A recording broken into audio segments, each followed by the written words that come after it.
If you're in your 50s or 60s, these are 9 things that I think you've earned the right to cut out of your life. And I'm going to warn you, some of these are some controversial items and they get more controversial as we go. The last three right there, are going to be very controversial, so let me know what you think of them. But let's start with number 1 and jump right into it. And that is, if you're approaching 60 and you've paid off all your debts, you should think about no longer saving as much. You've probably been saving your whole life. If you're a viewer of this channel, you've probably been very diligent and been saving fairly aggressively. You've probably been living the lifestyle of the millionaire next door. You know, I'm biased and I said it before, but I think you need to have a financial plan. What are your goals? What is it going to take for you to get there and where you want to be? What are the blind spots maybe that you don't see?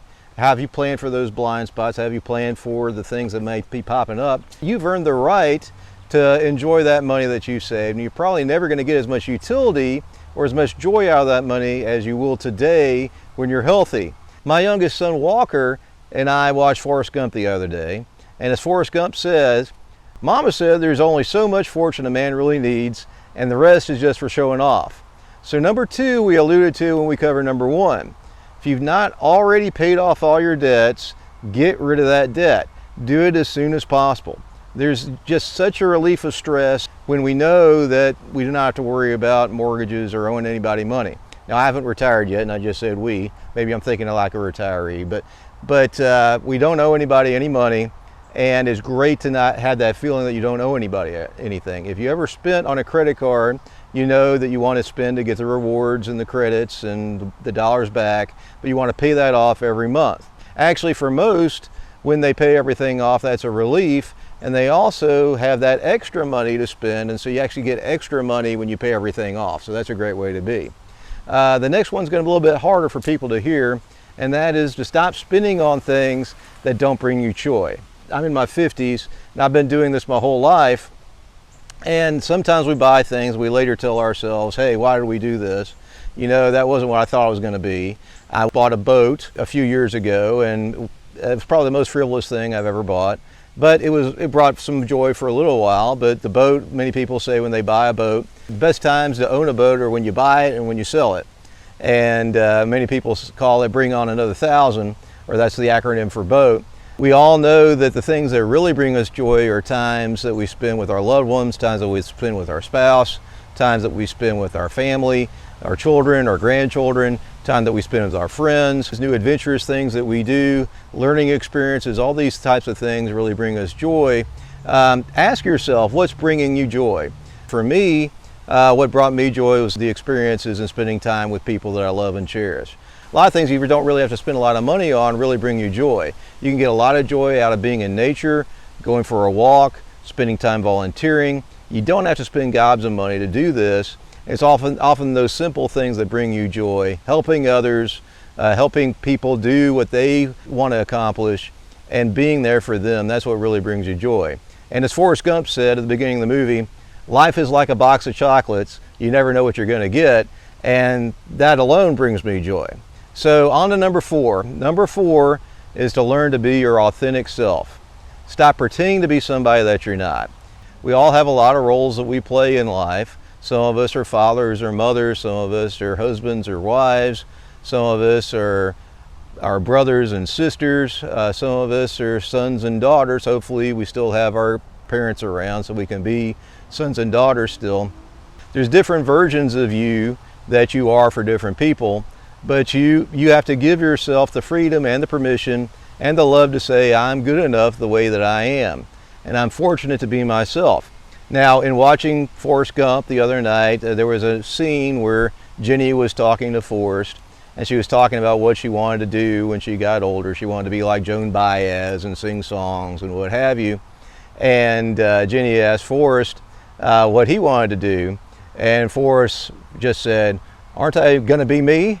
I didn't say it quite the same way, but we can all look to Forrest Gump to be a more genuine person. And we don't want to pretend to be someone other than who we are. Jenny wasn't comfortable with who she was, but Forrest was always himself. The world says not to talk about politics or religion, but the world is also a lot less vibrant and fun if you shirk away from having varied discussions with people about your beliefs and not allowing each other to challenge those beliefs. No one can know what they really believe until they come under scrutiny, and you can defend your thoughts with open discussion without name calling and animosity. So each year I get a little bit more comfortable being who I am, knowing I'm not going to get along with everybody. Not everybody's going to get along with me. Not everybody's going to have fun with Joe, but not everybody has to have fun with Joe. I have enough fun with myself and the people that I enjoy hanging out with. That's okay. Just be your authentic self. So let's move on to number 5. What we want to do is get rid of that stinking thinking. We want to embrace empowering thoughts and beliefs. We all have a tendency to put ourselves down, and I want you to think about stopping that. I want you to think about the limiting beliefs you may have that are holding you back. Now, we all have our strengths and we all have our weaknesses. We're all human and none of us are perfect. But we want to think in terms of abundance. Don't have that stinking thinking. Don't think in terms of lack. Think in terms of abundance. You can accomplish a lot more than you think you can if you don't put yourself down and don't dwell on limitations. Work to lose that stinking thinking and your negative conditioning. Instead, look to stretch and hit new personal bests. Think in terms of and, not or. You can be a great boss and a great parent, a great partner, a great spouse, a great leader, and you can also be a child of God. We become the 6 to 10 people that we hang around with most of the time, and I want you to be hanging around those people that are uplifting you and encouraging you. The past does not equal your future. Mama always said you've got to put your past behind you before you can move on. So let's move on to number 6. Number 6, what I want you to do is stop worrying. Worrying steals joy from all of us, and life is too short to be worrying all the time. Worry is what we do when we lose faith. We want to have faith in our friends, have faith in our family, have faith in others, have faith in people that we work with, but most importantly, have faith in God. And none of us can control the future. The future is not guaranteed for any of us, and regret is about looking to the past, and anxiety and worrying is about looking in the future and not doing anything about it. So we want to trust in God, have faith in Him to find the right path forward. And as Mrs. Gump said, you have to do the best with what God gave you. Also allow God to use your gifts to do amazing things. Jesus turned the 5 loaves and 2 fishes into enough to feed the thousands. And so we don't have to bring that much to the table. We just have to bring what we can and let God do the rest. Okay, let's move on to number 7. And number 7, you might not like this one. This one could get a little contentious and you might not want to hear it. But what I want you to do is stop supporting your adult children that can take care of themselves. Now, we all want to help our children. It's okay to help our children with things like graduate school or putting down a down payment on a house or something like that. And if it doesn't affect your retirement and it's not gonna hurt you, that's great.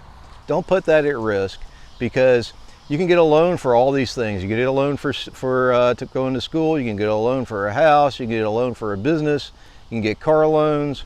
And I wouldn't recommend anyone to get a car loan. I'd recommend to pay entirely for the car and pay entirely for school also, because those student loans will eat you up. But the only loan you can't get is a retirement loan. They don't give you a loan for retirement. So if you blow it, you've lost it. So stop over supporting your adult children with that economic outpatient care, and they can take care of themselves. And don't support them too much, because if they can't take care of themselves, when you get older, how are they going to take care of you? So if you can't do this, your expenses will grow out of hand, and then they're not going to take care of you because you've never given them a way to learn how to take care of themselves so they can later take care of you. So now let's move on to number 8. So in number 8, we want to stop taking your health for granted. We don't want to assume that we're going to be healthy all the time. It could be that something pops up in your health that you can't recover from. We don't want to let our health go south, so we want to invest our time in our health. We want to invest the time to go shopping for healthier foods, invest the time to cook healthy food, invest the time to stay active, invest the time to go to the gym. It's so critical that we stay active. It's so critical that we eat right and we exercise. If you can afford it, maybe consider hiring somebody like a personal trainer, maybe a nutritionist, to help you achieve those goals. So the last thing we want to talk about is to stop taking your time for granted. If you're in your 50s or 60s, you know, at 60, you have on average less than 1,000 weeks of healthy active time left. Some of us are going to be lucky and get more time than that, especially if we take care of our health. So we want to take advantage of the time that we have.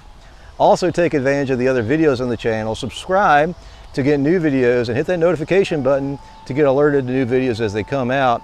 And remember to like and share with your friends. And it helps a lot with the channel when you do this. It helps with the algorithm. And as always, stay thirsty for knowledge. And that's all I have to say about that. And I'm pretty tired. I think I'll go home now.